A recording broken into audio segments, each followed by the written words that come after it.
स्वागत आहे मंदिर यात्रा विथ निकुराज या चॅनलवरती। आज आपण ऐकणार आहोत अशी एक अत्यंत पवित्र कथा जी मकर संक्रांतीच्या दिवशी ऐकली किंवा ऐकवली तर अक्षय पुण्य प्राप्त होतो।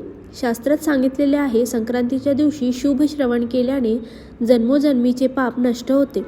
आजच्या कथेत आपण जाणून घेणार आहोत संक्रांतीच्या दिवशी ऐकणं इतकं महत्त्वाचं का आहे, कोणती कथा ऐकल्याने पुण्य मिळते, सूर्यदेव, गंगामाता आणि भक्तांचा अद्भुत संवाद आणि शेवटी तुमचं जीवन बदलू शकणारा गुप्त मंत्र। कृपया कथा पूर्ण ऐका। मकर संक्रांतीचे आध्यात्मिक रहस्य। मकर संक्रांती म्हणजे सूर्यदेवांचा उत्तरायण प्रवेश।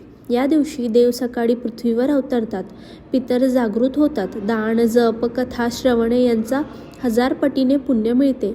शास्त्र म्हणते संक्रांतीला कानातून जे प्रवेश करते ते थेट आत्म्याला स्पर्श करते।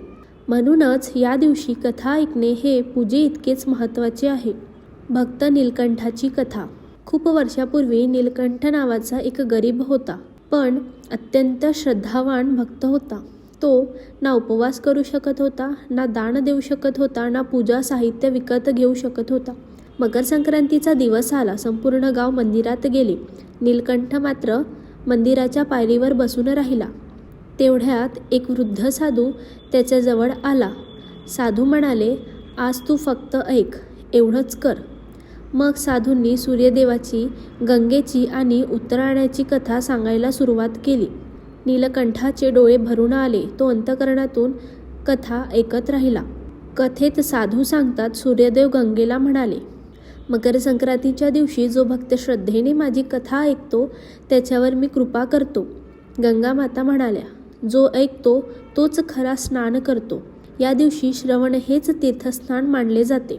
कथा संपताच नीलकंठाच्या जीवनात बदल घडू लागला। त्याच्या घरात अन्न कपडे येऊ लागले, आजार बरे झाले, मन शांत झाले। स्वतः सूर्यदेव स्वप्नात येऊन म्हणाले, तू आज उपवास नाही केलास, पण माझी कथा ऐकलीस, हेच सर्वोच्च पुण्य आहे। मग संक्रांतीला काय ऐकावे? संक्रांतीच्या दिवशी सूर्यदेवाची कथा, उत्तरायण महात्म्य, गंगा अवतरण कथा, भक्तिगीत, अभंग, ओम सूर्याय नमः यांचा नामजप हे ऐकणं म्हणजेच दान, व्रत, स्नान यांचे पुण्य एकत्र मिळवणे। आजची ही कथा तुम्ही पूर्ण ऐकली असल्यास तुमच्या आयुष्यात शुभ बदल नक्की येतील। मकर संक्रांतीचा हा मंत्र ऐकून ठेवा, ओम गुरुनी सूर्याय नमः हा 3 वेळा म्हणा। ही कथा इतरांना ऐकवा, कारण ऐकवणाऱ्यालाही तेवढेच पुण्य मिळते जितकं ऐकणाऱ्याला। जर हा व्हिडिओ तुम्हाला आवडला असेल तर चॅनलला लाईक करा, शेअर करा आणि सबस्क्राईब करायला विसरू नका।